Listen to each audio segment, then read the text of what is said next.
Hey, New York Jet fans from all around the world. Welcome to Laugh Through the Turbulence, a New York Jets podcast, the show that delivers you all your Jets content. Here are your hosts, John, Adden, and Monty. All the best to the New York Jet fans. J-E-T-S, Jets, Jets, Jets, go Jets. Hey everybody, welcome to Laugh Through the Turbulence. It's been a little while since we've been kind of around, huh? That's right. Welcome back. Welcome back, viewers. Yeah, took a little break, but we are ready to rock for training camp. So let's there wasn't much going on, and I had business to attend to, and you guys had your shit to do too. So my company got funded, which is awesome. So now instead of being in a fucking basement like I am right now, I'm gonna be in a fucking mansion at some point. Dope, and we're gonna be able to spend money on actual real guests, Nice. So that'll be cool and all that. But just remember to like, comment, subscribe, and if you want to send some mail to us or something like that, you can go to ltt.nyj.podcast@gmail.com or something like that. It's in the link somewhere. But you guys ready to fucking kind of do this thing? Let's get back to it.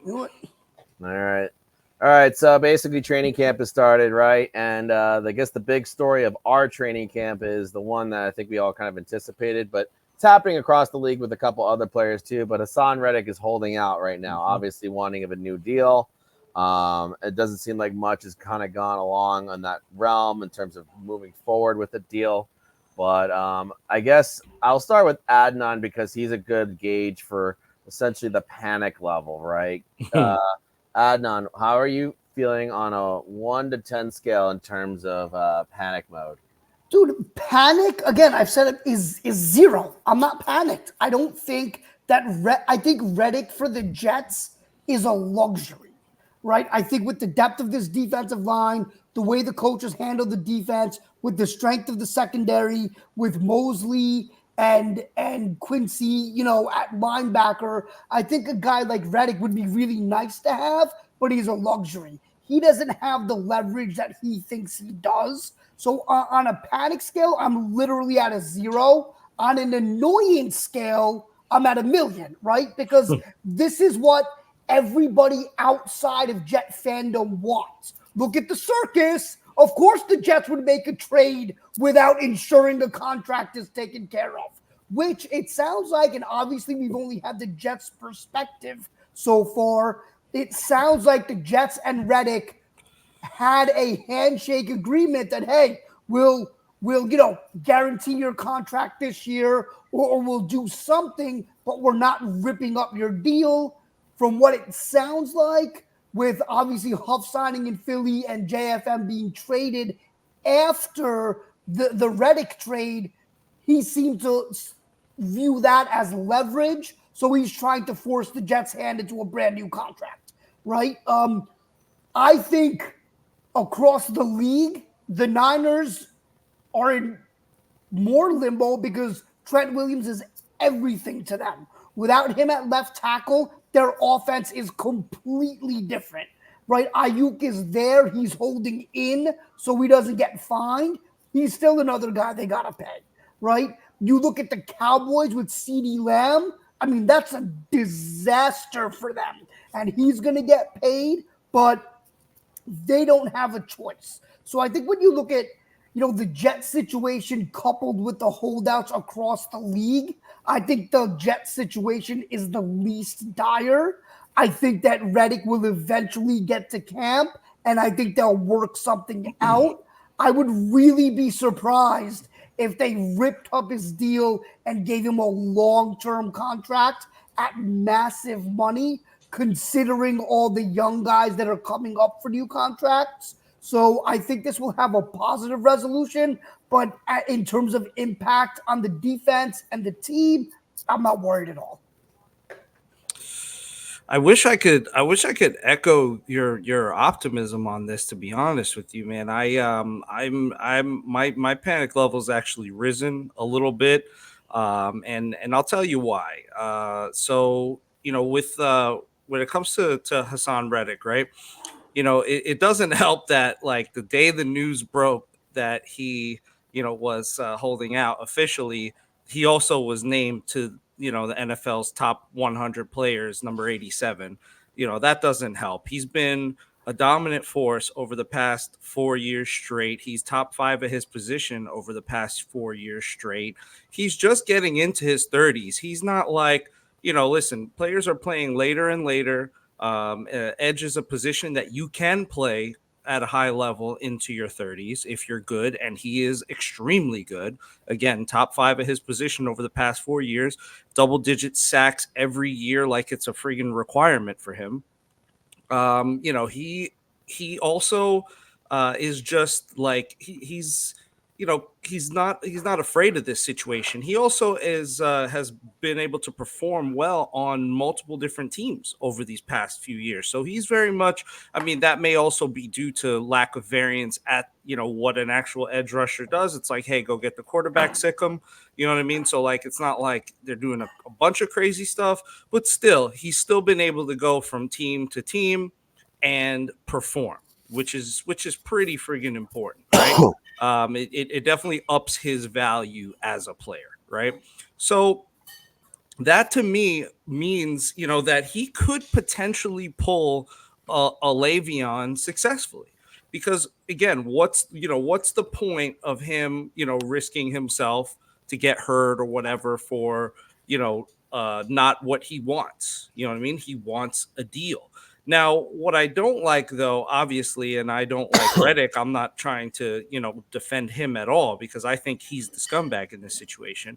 As Connor Hughes reported, this was, pretty much the Jets actually offered him a deal up front, right? While he was not even on the team yet. They offered him a contract. He said not enough money. So then what the Jets then did was, okay, well, we will give you some incentives, we'll give you some guaranteed money, we'll set you up, and then we'll reevaluate for a contract mid-season, similar to what they did with John Franklin Myers. And then what happened was, he came on board very quiet. Then we're starting to hear the little rumors about him potentially holding out, missing mini camp, all that sort of stuff. And then now John Franklin Myers is gone. And I think that is why I think I am going to call Reddick kind of a scumbag, or his representation or his agent, because he definitely sees weakness. If we still had John Franklin Myers, I would say trade that bum. I think we would probably look to get rid of him and trade him.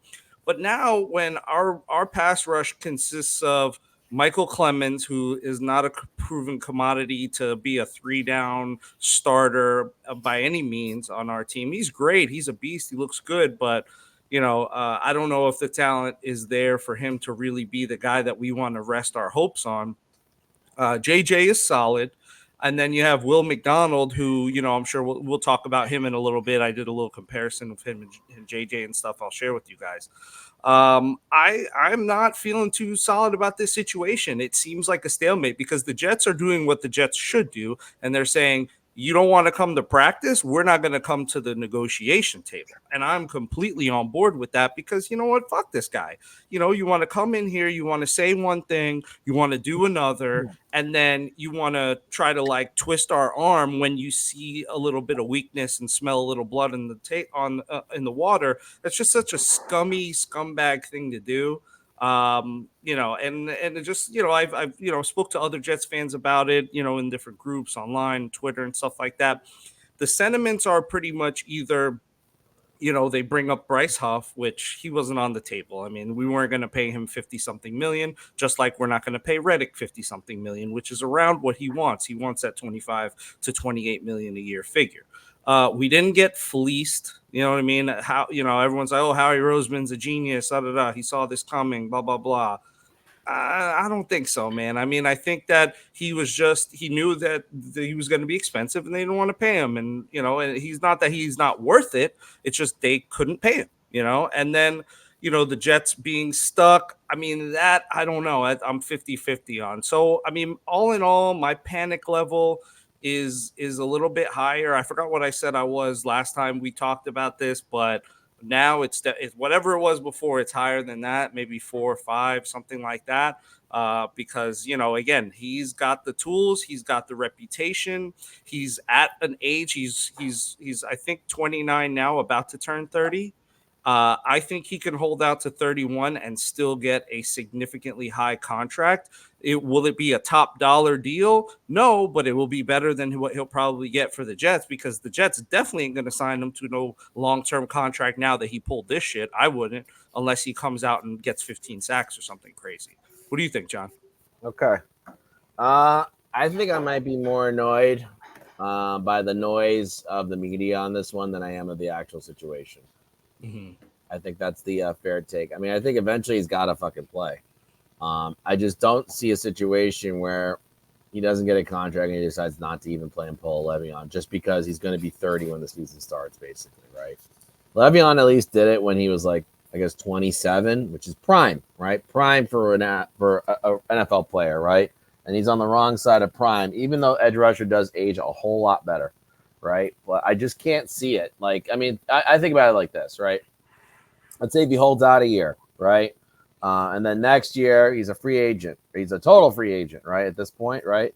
And then a team has got to basically, he's going to probably want the same amount of money that he was trying to get this year, right? But he's going to be a year older. And he's also going to be a guy that hasn't played for a year, right? So, like, you got to figure, like, whatever that amount is that he's reasonably worth, right, is discounted at least 10 to 15%. And that's in a bigger salary cap market, right? So, like, I just can't see a situation where I guess the bluff is held, right? At that point, I think he's just going to show up. If they don't give him a contract, I think he's just going to show up week 1. And then he's going to be like rotational, right? And then maybe the Jets will just play him rotational for the whole fucking season, which is more or less the plan, right? I get, but more so like Jermaine's role, right? Which is like taking 60 to 70% of the snaps, right? Which is interesting, with a lot of the stuff that's going on, right now in camp, and we'll get to that in a little bit. But I just want to read off in the event that he doesn't even fucking show up, right? A couple of names that are out there in free agency at the edge position, right? And some of these names will make you laugh, right? Carl Lawson's one name, and he's 29. He's actually younger. Which is really interesting. Just one note on that, John. He is meeting with the Panthers, so he might be off the board soon. Yeah, Lawson. All right, the team that basically just trying to get anything, right? Yeah. All right, Yannick Ngakoue. I mean, you can do worse. I don't. Do worse. You could do worse to replace. Yeah. Yeah. We got Charles Harris, who's also 29. Tyrus Bowser with Baltimore. He was at situational too. I'm gonna go down the list a little bit. Henry Anderson. I don't know if you guys remember that name. Former Jet. He was former Jet. He was pretty good as a Jet, and he's more like a 3-4, right? So it does, and he's more of a D end, right? So that doesn't really work. Marcus Golden. That name's pretty interesting. That's an interesting name, yeah. Yeah, and a little bit older, but definitely cheaper because he was only 1.1 mil last year. Anthony Barr, and that'd be a fucking full circle right there. Yeah. Wow. That would be a fucking full circle. Is there anything else there that's a little interesting? Oh, Justin Houston. That would actually be really interesting because Justin Houston's still very productive, but he's just older, But that's like a good situational third down guy, like, hey, but kind of willing. But he can also play the run. So, and Bruce Irvin's another really interesting name who I don't think we've been thinking about for a very long time since like the Seattle days, right? Yeah. I'm a little bit, just I don't know. I'm annoyed, but right now I'm having a good summer, so like I'm not really too focused on it. I'll be more focused on football when like injuries start popping up in training camp amongst like all the teams, right? The ones that are significant, right? Mm-hmm. And then also when like we're maybe like seeing first team offenses and defenses in the lineup for preseason, right? That's when I really start to pique interest, right? I mean, summer's awesome. You should just be golfing like me. Look at my hands; they're basically different colors because one wears the glove and the other one does not. But that's but I don't know. I'm annoyed. I think it's going to be resolved sooner than you think. I think they're going to find a happy medium. I'd be good with $22 million a year, 3 years extension on top of whatever this year's is. Reduce the cap hit this year and maybe pick up another piece. I think that's the move. I mean, I think what the Jets want to do and what they're going to try to do is they're going to try to, guarantee his full contract, give him incentives, and then see if he bites on that. Because I mean, the big part of it is none of his contract is guaranteed. That's obviously number one, the main part. It's like if he steps on the field in training camp or go to training camp, that 15 mil is pretty guaranteed, though. I mean, yeah, but what if he gets hurt? You know, I mean, what if he pulls a but Carl Lawson? if you get all right, yeah, but I mean, he would still get his salary for this year, but then obviously the rest of his future is a little bit uncertain. I mean, the guy's made, I think, a pretty decent amount of coin in his career. So. Well, I think the first thing, right, is looking at what he's made. I don't think matters, right? Because a lot of these guys make a ton of money and always want more, which I totally get, right? This is your earning window.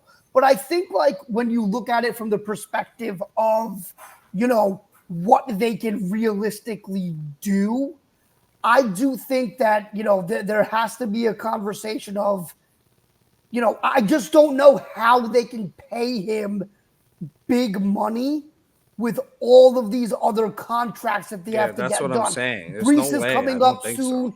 Garrett is coming up soon. Jermaine is coming up soon. Sauce is coming up soon. We would have just paid Huff.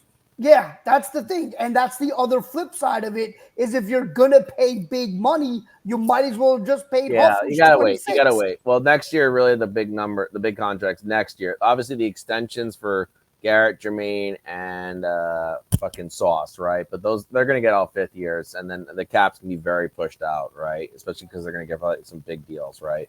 So, like, honestly, like those cap hits from those three, just those three, right? You're probably not going to see anything that's going to hurt the cap, right, for another 3.5, 4 years. Mm-hmm. Yeah. Yeah, because this is year 3 for them, right? Year 4 is coming up. Their numbers locked. 5th year option is going to be big for a lot of them, but that's going to get reduced with an extension, right? Probably like 3 or 4 years on top of that, right? So then what's going to end up happening is that the contract 3 years from now for that year, the 5th year is going to get reduced heavily. The next one's going to be kind of like really, really still favorable. And then after that, so you got a while to like they really hit it. Now, Brees is the interesting one because next year's free agents are going to be, I guess Brees is going to be going into year 4 as well. So he'll be on the final year, right? And ABT is the one, though, really, if you think about it. But that's going to be a prove-it year for him, right? And I definitely can see a situation where Brees, you know, if he doesn't get what he wants, he holds out. He's going to get tagged. I think he'll get it, but I think he might try to push for a deal. Yeah, well, I mean, they can tag him. I think they'll do right by all of these guys, but it's going to be very expensive, right? And that's why I don't think we care. I don't think we care. Yeah, no, I totally understand. I'm just saying that, like, you know, that's why now is so important, right? Yeah, and, 100%. Yeah, and just do it now. Like, win it now. Win now. Season, do it. Yeah. So, you know, and I think that can kind of lead us into our next piece, right, on the offense. Sure, why not? That's a good, nice little segment right there. Great job. Mm-hmm. Great job segmenting. All right, the offense at training camp is actually look pretty fucking amazing, right? That's kind of what we've been kind of seeing lately.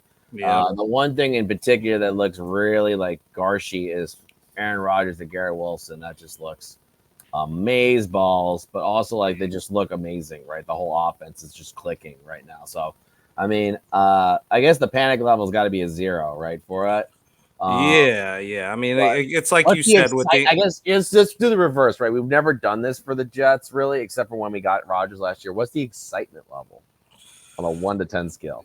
Well, I mean, the excitement level's got to be a 10 because it's, you know, we got Rodgers back. We made pretty much all the moves that were possible for us to make, that we wanted to make to keep the team and build the roster we wanted. We ended up building a roster that is on everybody's list, top 10, top 5 of most complete rosters. I mean, you know, it's just it's really great what the Jets have been able to do in this offseason. So, yeah, I mean, excitement levels of 10. I mean, you got Rodgers throwing a 30-yard plus dime to Garrett Wilson off that go route or wheel route, whatever that was. And then, of course, Garrett does his little moves at the end. And I think he took that one to the house. I didn't see the end of the play, but it was just beautiful. And then also don't forget there was a really nice Brees Hall pass too It was like a 15-yard kind of out little pass. Brees was able to grab it and slip right out of bounds. So, just expecting really big things from Brees if he was able to beat the champion of receiving yards at running back, Christian McCaffrey last year. What the hell is he going to do with Aaron Rodgers? I mean, we saw what Aaron Jones was able to do with Aaron Rodgers and how good he was able to be. I think Brees is a much more talented running back than Aaron Jones is. So, yeah.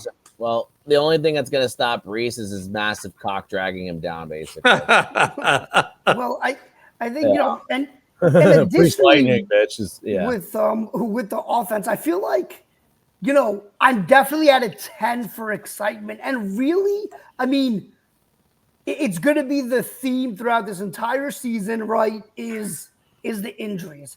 As long as they stay injury-free, this offense is going to be incredible. I mean, Rodgers was pretty much perfect today. And it looked like from everything that I read and saw, he had a clean pocket all day. He never, he was never pressured. He was never flustered. It sounds like, and I know we'll get to this in a minute, but it just sounds like Tyron Smith is an absolute beast, So I think that this is all going to bode well, and that connection is going to be one of the best in the NFL. I mean, I am ecstatic to see, on an excitement scale of 1 to 10, I'm at 1,000,000 to see Rodgers to Garrett Wilson.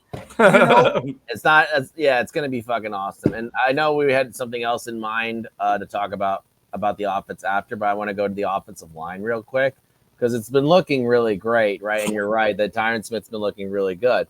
But here's and actually, so ABT and Moses have not really been in the lineup for this. So like the fact that like the depth is kind of doing its thing too makes you feel good. But actually, here's the one thing that's been very interesting, right? There's been a little bit of the only thing that the offensive line's been kind of struggling with is some of Rodgers' snap stuff, right? His hard counts and all that. But there's some nice accountability that they're doing right now. Basically, like if someone does a false start, they have to sit out a snap, basically for this, not for the real games. But it's a nice little accountability. But it's like it's a nice little training exercise for these guys, right? Like, hey, if you want to fucking play, don't fucking do your job and don't fucking go off sides, right? Or false start, right? Yeah. So I think, it's really encouraging. I haven't heard much about Fashanu at all in it, but I'm sure that he's been filling in while Moses has been dealing with it's a pec injury or something like that, right?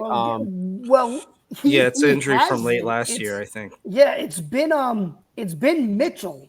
Mitchell. Okay. He's the right side. That makes sense. Yeah, he's 100%. At least to this point, he is just backing up Tyron Smith. He's not taking reps at right tackle or anything. But I do agree with you completely, John, that penalties were a problem last year. Big problem. Right? And I'm really glad to see that they have something in place to address it, that they're not just saying, whatever, it'll work itself out because we have Tyron Smith now, right? So they're actually doing something. And interestingly enough, Tyron Smith was one of the guys that had a false start, and they pulled him for a play, and that's when Olu got in with the starters, right? So I think accountability across the board is just paramount. Now, the only thing that I hope they do is really kind of address the late hits and, the unsportsmanlike stuff on the defensive side.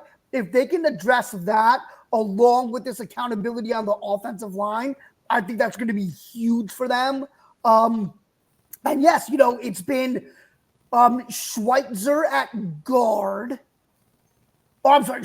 Schweitzer has been filling in interior whenever they've needed someone with the first team doing a good job. And then Max Mitchell has been holding his own. So, I mean, they're only going to get better when AVT and Moses, are healthy. And they have been practicing, just not in the team periods. So they are going to be, full go next week, it sounds like. So nothing but good things. This is the earliest that the Jets have had full continuity on their offensive line in who knows how long. I think it was either Samini or Connor Hughes that said since 2020 is the first time. So 4 years where they've had this kind of continuity this early in camp. So really encouraging things from that group. Yeah, Jets actually led the entire league in false starts last year. I just was able to look that up. So That's encouraging. Yeah, so doing something about it is what's encouraging. And also to just jump on that for 1 second, Monty. Sorry to cut you off. No, you're fine. A lot of that was Becton. He led the NFL in most overall penalty yards, right? Yeah. So replacing him with Tyron Smith should bring all of that down, I would think, significantly. Immensely, but that's a good call out. Yeah. Did you guys see that Becton apparently threw up 4 times? Threw up at practice, 4 times. What a bum. I saw. And I don't know if that's a bum thing. It could be a stomach bug or something like that. But I just thought dude's out of shape. It's out of shape. Knowing his history, it's out of shape. But he lasted the whole of last season. You know. But what I will also say that Jameson Williams did the same exact thing with Detroit, and he said he ate something wrong for breakfast. So maybe, but I think with Becton's history, they kind of lean more towards out of shape. Well, throwing up would be a good thing for Becton, right? Considering he's usually overweight, right? Yeah, but I'm sure he replaced all of that. I mean, it would be fucking great. Yeah. Yeah, I know. It was. I'm just glad he's gone. Put it that way. Yeah, same. I liked Becton, man. I was really rooting for that. I mean, his first year he was amazing, but it was a good story to root for. It just didn't work out. But I'm glad he lasted most of the season last year. I said in our group chat, John will defend him to the end of the earth, and I just don't get it. But it is what it is. Yeah. So, all right, you want to keep it moving? Yeah, fuck it. Let's talk about the guy who I said is going to hit the over on his receiving yards, because apparently Alan Lazard is looking pretty fucking good right now. Yeah. I mean, I'll kick. I wonder why. Oh, maybe because the quarterback is used to catching passes to and being told what to do. He doesn't suck now. You know what I mean? I mean, listen. Suck now, yeah. Listen. Lazard's played with Rodgers. He's played with Rodgers his whole career. That's his. That's his guy. Even last year, except for during the season. He's not like he didn't just forget how to play football just in one season with a terrible, we had a historically bad offense, bottom of the league, offensive line performance, bottom of the league QB performance, and one of the worst OCs in the league for sure. And I'm pretty sure that Lazard is going to do better this year than last year. Is he going to be actually really good? I don't know. Lazard just was always a kind of an underwhelming player to me. He's just this 6'5", got the body and all that. He should be better than he is, but I don't know. He's just kind of a role player type of guy. And I think he can continue to be that. I'm not super surprised. I'm not expecting a ton out of him. But yeah, I definitely think, John, you're over on his yards is definitely going to be a great bet this season. Yeah, I'm looking for it right now because I've been looking for it and no one posted. Maybe because he was so bad last year. Maybe he's so easy. Yeah, it's probably not even going to be posted. Yeah, I think when you look at Lazard, but I'll also say, last year he had a bad camp too with Rodgers, right? Mm-hmm. He wasn't great in training camp last year. So I don't know, maybe we look at last year as just for some reason, new city, new scheme, all of this stuff, just he needed a year to settle down. I think anything that Lazard can give them, if he can just be a little bit of a threat, to where you have to say, man, we got to watch out for this guy when he's on the field. I think that it'll help. And, you're going to need him, I think, a little bit. I don't think Mike Williams is going to give you 17 games, right? So no, he'll need to be there. And I think if he can rekindle that rapport that he's had with Rodgers, if he can be just a competent part of the passing game and not a liability like he was last year, that's just an added bonus. Yep. Right? This is just something as fans and probably the team they didn't even expect. And this also now allows a guy like Corley to even be eased in a little bit more, right? And not have to take on a prominent role until he's ready. So I think nothing but good can come from Lazard getting back to competent, which to your point, Monty, is I think the best he'll ever be, right? A competent wide receiver. He's never going to be a star. He's never going to lead your team in receptions, touchdowns, yards, or anything like that. But he can be a competent piece of a good passing game. And also, I will say this on the same note, something that Connor Hughes has been saying, and we've said it. I think the sleeper on this offense is Tyler Conklin. From everything that I've read, he's kind of been like the security blanket there. He's been the guy in the middle of the field. Guy had 60 catches and 600 yards last year playing with garbage. So I think he's going to be a big guy to watch, moving forward as well. Absolutely. More talented than Tanyan, and you know what Rodgers did for Robert Tanyan. Yeah. So. Yeah. I'll just say this. I couldn't find the Lazard bet on FanDuel. But I did find Jets minus 3.5 against Minnesota when it goes to the UK. So I would lock that bet too. I just did. I just put 100 on it. Fuck it. Nice. Yeah. Actually, my cousin was talking about going to that game. Maybe and he's a fun time. He needs to get away from his wife and kids. So yeah, but he'd be a lot of fun. He's got some good money too. Cool. Which is nice. But anyway, we've always talked about that. And by the way, if you want to buy my Washington Commanders or whatever the fuck they called right now, and Jets preseason, just like, comment, subscribe, and we'll work something out. I'll give them away for like $5 or whatever. But really try to get you guys to fucking like, comment, subscribe. Hell, I'll tell you what. If you put your if you do that and you say something nice about the show, I'll send you a free ticket for that preseason game. Wow. Look at that. Look at that. Nothing, first giveaway on the show. Let's go. Nothing better than bribery. Yeah, I don't understand, fans. Like, I have 4 season tickets, okay? Like, I have 4, right? Yeah. And we're offering to give that shit away and eventually do some merchandise and shit like that. But you guys aren't commenting, and subscribing. Guys. So get your fucking shit together. Get those likes up. Get those subscribes up. Get those likes up. All right, whatever. Should we kind of go to the next topic? Yeah, let's keep it going. All right, let's talk about the defense now. All right, so basically, and Salah had some comments about this, but basically Will McDonald's running with the second team, while Clemons is actually be running with the first, which probably concerns more people because Will McDonald was the first round pick, and Clemons, we've seen 2 years of it, although his first year was actually really good. Last year, I think he tried to bulk up a little bit and go more on the inside. And it didn't really have such a productive year. And I say that in all kindness, Michael Clemons, if you watch our show, so please don't kill us. Please don't beat me up. He's a fucking scary dude, man. Absolutely. But basically, Salah was basically saying that it was to get Clemons more playing time, which I could kind of see just because, like, Clemons is a really good run defender, more so than a pass, right? If that makes pass edge rusher or, pass rusher, if that makes sense, right? Mm-hmm. So like I can kind of see that, especially with Hasson Reddick kind of playing more of like the hybrid role, right? And Clemons playing, I guess, kind of more towards the run, right? Will McDonald's more of a situational guy.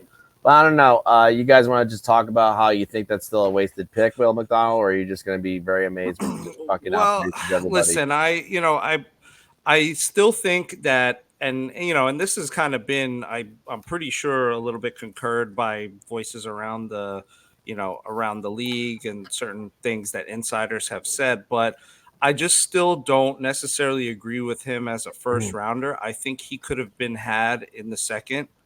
And that's that's more my issue with Will than anything else.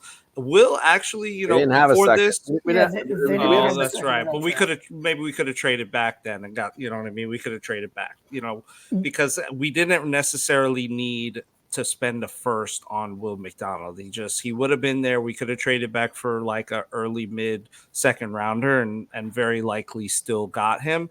That's kind of more my thing is like the value there, right? Because I was doing some, I did a little comparison here between Jermaine and Will McDonald, their first season. And, it was kind of interesting because snap count, JJ played 312 snaps his first season. Will McDonald only played 184. Out of that, Will McDonald was more productive sack-wise. He had 3 sacks. JJ only had 2.5. Will McDonald had 14 combined tackles, 9 solo. JJ, smoked him on that. I mean, he's a bigger, more, just a better dude for that. Better, more all-purpose sort of player. So he had 29 total tackles, 18 solo. I mean, he's a beast. And then tackles for loss are about the same. Will McDonald had 4. JJ had 3. But Will McDonald did have a forced fumble and a fumble recovery, which is pretty awesome. And a block punt. And a block punt, and they both, field goal, and they both had a QB hurry, and they both missed 1 tackle. And interestingly enough, JJ was actually used on more blitzes than Will McDonald was. Will McDonald was situational pass rusher, but he was not he was not used at all on blitzes, whereas JJ was used 6 times on blitzes in his first year. So all in all, Will McDonald, I mean, pretty arguably had a better first year as a pass rusher, as a pure pass rusher than JJ did. And if that can be continued to be built upon, if he has a great camp, it's actually very likely that he, blossoms into, kind of a Bryce Huff sort of situation, like a Bryce Huff light, right? We can kind of see that. Again, Bryce Huff, though, was a UDFA, and we developed him into that. And Will McDonald was a first rounder. For a first rounder, look at the guys who are first rounders: Max Crosby, Aiden Hutchinson. Max Crosby was a 4th rounder. He was a 4th? I thought he was a first rounder. Well, all right. So then whatever. But Aiden Hutchinson was a lot of the top, edge rushers that play most of the downs. Those guys are first rounders. Like, that's what you spend a first rounder. Hasson Reddick. That's what you spend a first rounder on, a guy who is going to play most of the downs and get you 10 sacks and defend the run. I don't know. So I'm kind of still on the fence. If he turns into Bryce Huff in a year or two, then I guess maybe all's forgiven. I still think that we should have traded back and gotten him in the second round. Well, I think, on that note, first addressing that, the Jets did try to trade down, right? But nobody was looking to move up. So I think that's like they explored opportunities to move down. They weren't able to do so. Now, I do agree with the fact that, it's hard for me to get on board with the 16th overall pick in the draft being a rotational, situational pass rusher, right? And Jermaine Johnson was picked later in the draft, and he's a more complete player. Yes, in some of the better draft.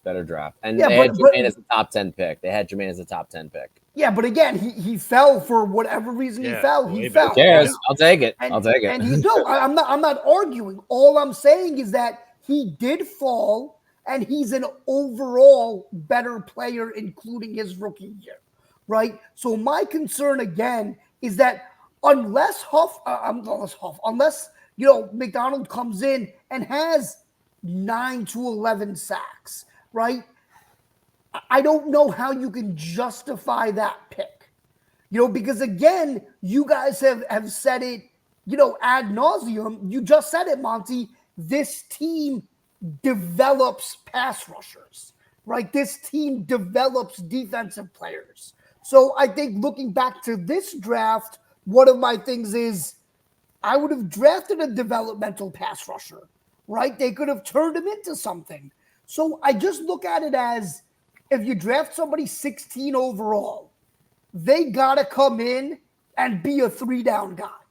If he's a situational pass rusher, now I will say that as a first rounder, he should hit Bryce Huff's peak much sooner, right? So if he's Bryce Huff light, that's a massive disappointment for the 16th overall pick. Well, I'm talking about in this season. That when I said that was this season, right. I think he can hit that by year 3. And but Bryce that's what Bryce Huff did, right? No, Bryce Huff was year 4. Right. So, I mean, same thing. Year 3, Huff showed a lot of he promise. Showed some. So I think that, from my perspective, again, unless he's hitting massive sack numbers, I'm going to see it as a wasted pick. You know, a redundant pick that you didn't need, where you could have went a number of different directions. You know, you could have taken a little bit less for a trade down and gotten more value. There were a lot of other roads to go. I don't think Will McDonald is a lost cause. I think there's still a lot of potential there. But for me, I have to see it this season. As a first-round pick, I got to see it this season. It can't be going from 3 sacks to 4.5 and saying, well, he improved. That's not good enough for the season. Yeah, Bryce. Hang on. It's not about the sacks. It's pass rush win rate. That's the most important thing. That's the most consistent thing about these guys when they do their thing, right? And just a reminder, Will McDonald, starting from week 9 on, of the rookie class edge rushers, he was number 3 in pass rush win rate. And there's I forgot what his name was from Green Bay, was number 2. And then obviously Will Anderson. Yeah. Like I say this, just trust the fucking process. Like we've trusted Joe enough with this franchise for these last couple of years, and we have a team that reasonably can get one of those, So like, you know what? I'm just gonna trust it. Well, McDonald did win us a game last year with that blocked field goal, and then Zach just pulled that drive out of his ass, which was just fucking unbelievable. I couldn't believe that shit happened back then. Zach. Zach. I hope that guy does well. Slam the fucking Jets minus 3.5 against the Vikings for the UK game. It's on FanDuel right now. You can do that in the Niners game. I don't know. Is there anything else we kind of want to do? Because this was an efficient episode, I would say. I mean, we could go to the mailbag for the one guy that said something, but I don't know. Look, I think the one thing I would like to hit on just a little bit, and I know we've talked about this a little before, and he is a friend of the show. Izzy has an uphill battle to make this roster, it looks like. I mean, Braylon Allen, Isaiah Davis are running in front of him. It sounded like there was someone else, an undrafted rookie. There was an undrafted that was guy running with the first team over Cohen him. looks shifty again. Cohen looks interesting. Yeah, he could be a great piece in the kick return game. But yeah, I mean, Izzy might end up being a practice squad guy or cut altogether, which would be very disappointing. Yeah, a lot of potential there, but that's a big development. I think they did spend a 5th rounder on him, and now they got 2 guys, running ahead of him. I think Braylon Allen's going to be a beast. I wonder what it is. Do you think it's just the talent now that we've loaded up on is just so dominant, or do you think it's that he's just maybe having a bad year? Because I haven't actually been obviously to practices or been able to see I think when you look at Izzy's play style, he's just a pure speed guy. Right? Yeah. So you give him a hole, he's going to hit it and go. Right. But I think the other pieces of his game need to be worked on. I don't think they trust him at all in pass blocking. Yeah, I was just going to say that was a big thing last year. Yeah, where Braylon Allen is just a beast in pass protection. Along with Brees, he's pretty good at it too. Right? Kind of easy when you're 6'1" and jacked as hell. Yeah, no, absolutely right. And so I think that's a big thing for Izzy. I don't know if they trust him catching the ball out of the backfield. Things that Aaron Rodgers likes to do. So I would love to see him on the practice squad, but I just think with that speed, there's going to be a team that says, we'll take a team like the Panthers or the Broncos, right? Teams that don't have strong running back rooms. If he gets caught, I can see someone being like, hey, we'll take a flyer on this guy. Absolutely. And they should. Hey, I got one question for you between Allen and I guess Michael Clemons. Which one of these two looks more like this description? The guy you see your ex-girlfriend with on a date who makes you realize you're never getting back with your ex. Michael Clemons, without a doubt. Michael probably, Clemons. Because I think Allen's pretty fucking jacked, man. He is. He's but jacked. I think Braylon looks like more of Michael Clemons' resting face looks like he's ready to snap somebody in half. Yeah. Like just his normal face. So he's the guy who walks up and he's like, takes your lunch. He's like, that's my lunch now. Also, that's my seat now. And you get up. He's like Debo from Friday. Like literally, that's it. That's my bike, punk.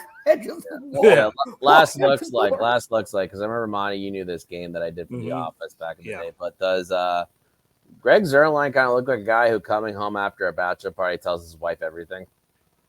I gotta look up a picture of that because I'm picturing him, but I want to actually see this Yeah, face. like, honey, what did you do on the bachelor party? Oh, it was fun. I shouldn't, but okay. Like Jake did. Oh yeah, he absolutely does. Yeah. Yeah. Maybe for the next player we interview, I'll come up with a couple of these looks likes for some of the guys in the roster and see if they bite yes or no. 1 to 10 scale, right? Yeah. Greg Zorline looks like a local politician. Yeah. Like very local.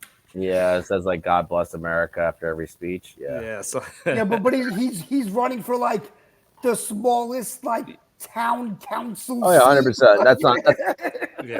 that ain't doing the Biden versus Harris, all that shit. But anyway, Yeah. all right. So I guess we can go to final thoughts because this was a very efficient episode and I like it. Monty, why don't you lead it off? Yeah. So, I mean, we jumped on a lot of topics. I mean, the Reddick holdout still bothering me a bit. I'm a little bit more panicked about it than I think you guys are. I think I said that I would be at this point. If I was like, if this is still a problem day one of camp, then yeah, I'm going to be more panicked because it's not that I think that the Jets have all the leverage and he has none, or that he has all the leverage and the Jets have none. I think they're fairly equal, fairly close in their leverage. I really don't necessarily think he has to play in order to get a really good contract. And another thing that I didn't get to say when we were talking about it before is, what's the difference in the contract that the Jets offered him and what he's looking for, because that hasn't been explained. Like there's no numbers that have come out yet on that. And I would like to see that, because if the Jets offered him like, 19 million a year and he wants 25 to 28, which is what is being said, then, it's kind of very unlikely to happen, that they do any sort of a deal or extension. That's just too far of a gap. If the gap's close, then, maybe they do it for a year and just bite the bullet. I don't and guarantee a bunch. I don't know. I mean, I have confidence that, that we'll figure something out, but I honestly would not be completely surprised if he's able to pull a Le'Veon, type of situation. And unfortunately, that would be a very Jets thing to happen.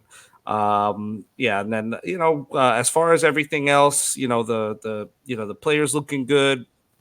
It's practice, with the O line. I think it's a little too early to say. I'm not so interested in what the O line does without full starters and not in full pads.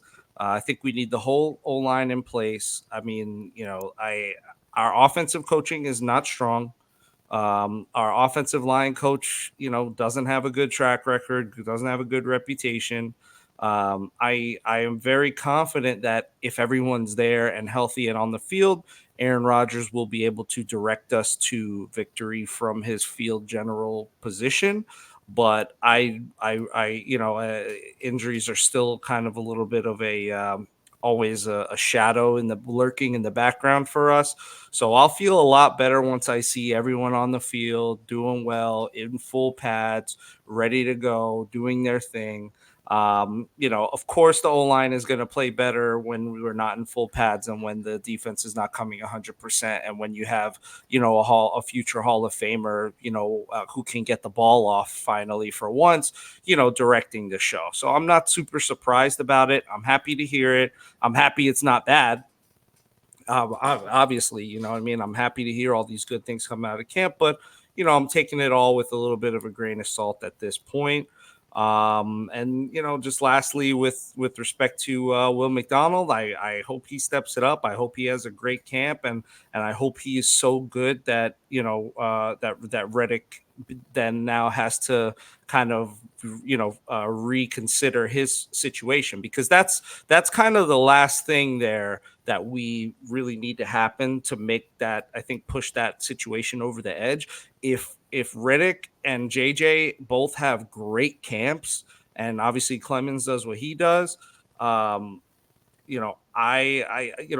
McDonald can really help push that that situation over the top, because I would really like to see where he's doing so good that Reddick's management's like, oh wait, maybe we do got to come to the table for a deal, because I mean, listen, it's not rocket science. Look at John Franklin Myers. That situation was what, weeks ago, and then now all of a sudden he just magically doesn't show up to camp. He definitely was influenced by the fact that we are down an edge rusher. If JFM was still on the team, he wouldn't be trying that shit. So hopefully, we get that situation resolved. Hopefully Will has a great camp, and I'm really excited to see how this all plays out. I think John, you said, I think you and I are kind of on the same page in regards to Reddick. I think he's going to get in. They'll figure it out. I don't think he can afford to sit out a year. And on top of that, it is to me the annoyance of how this has played out, but also just the way the media is handling the same old Jets. Here we go. Of course this would happen. Only the Jets wouldn't have a new deal in place, right? That's the first thing that every national person would say, so that is a little bit frustrating because it overshadows all the good that they did, which is very annoying, right? But I think it'll get resolved. It's more of an annoyance. And I think the Jets do have all of the leverage here because, fine, like John said, he listed off a bunch of names. There could be, unexpected cuts that would sign for veteran minimums. JJ Watt's available. There we go. Let's get him out of retirement, right? So, I think there's a lot of leverage there that the Jets have, a lot more than Reddick would have. On the offensive line, Monty, I totally get what you're saying, but also just keep in mind, at this same exact time last year, the offensive line was getting embarrassed, right? It was a story since the second camp started. It was up. The offensive line is a sieve, even without pads, right? So to see it get to this point where Rodgers has had all day to throw, he was nearly perfect. Receivers are open. Lazard is, looking like he did in his Green Bay days after the first couple of days of practice. I think it's very, very encouraging. I do agree. We'll know a lot more next week when they're in full pads and when the full offensive line is in there, 1 through 5. But nothing but encouraging things so far. I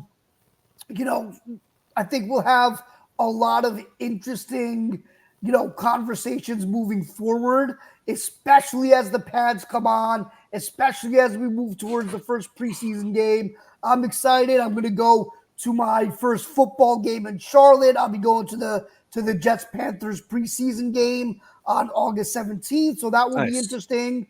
But yeah, I think a lot of good things, and we're going to have a lot of good content. We're going to break this down every way that we possibly can. So nothing but exciting times, and let's just cross our fingers and hoping that we have a little bit better injury luck, and the sky is the limit for this team. Cool. All right, we're 7 days away from August, which is typically the real start of football. In terms of like people hitting each other, tempers flying. Oh my God, So just be excited for that. Enjoy July while we still have it, right? Because summer's almost over and football season's around the corner, and it's going to be a really, really interesting season. It should go a lot better than it did last year. Oh yeah, I'm excited for it. Reddick is the only thing that concerns me right now with the Jets. Will McDonald, not so much. But that one is a little concerning because it takes this team, which is the clear-cut number one defense in the league, to like maybe just top 5, if he's not there. But I think he will be there. I think Joe will figure out something, or Hasson Reddick will get his head away from all the Japanese girls he's been trying to bang in Japan and all that. A little yellow fever on that one, but it's okay. I can say that, right, Adnan? Is that okay with compliance or not? That is not okay, so we're going to have to go back and kind of edit that piece out, Monty. So. I don't edit shit. I feel like we're going to have to edit a lot of things that John says. Yeah, right. Like Brees is only going to get slowed down because his cock is dragging him down, basically. I I don't think that's too bad. But yellow. Did you see fever's when I put the little tag in the appropriate. bottom of it? Nah, saying- he was. I don't think. I know. I saw, but Oh, you you did. saw You did censor out cock, so that was good. Good job out of you. You're learning slowly but surely. Well, I'm a CFO now. I got to be compliant now, right? Yeah, you got to be Of compliant. a real with company. everything A you real do. company. A real company. Oh, No, there what he I is. would also say, right, is good habits. You can't pick and choose what to do it. So if you're lazy here, you're going to be lazy there. So Good let's point. keep Good everything point. above board. My investors fucking love me, and so do my partners. But anyway, in the meantime, just remember to say this to yourselves when you go to sleep at night. It makes me fall asleep right away. Fuck the Patriots. Fuck the Dolphins. Fuck the Bills. Go Jets. Thank you. Go Jets. Absolutely. Let's Thanks, go. everyone.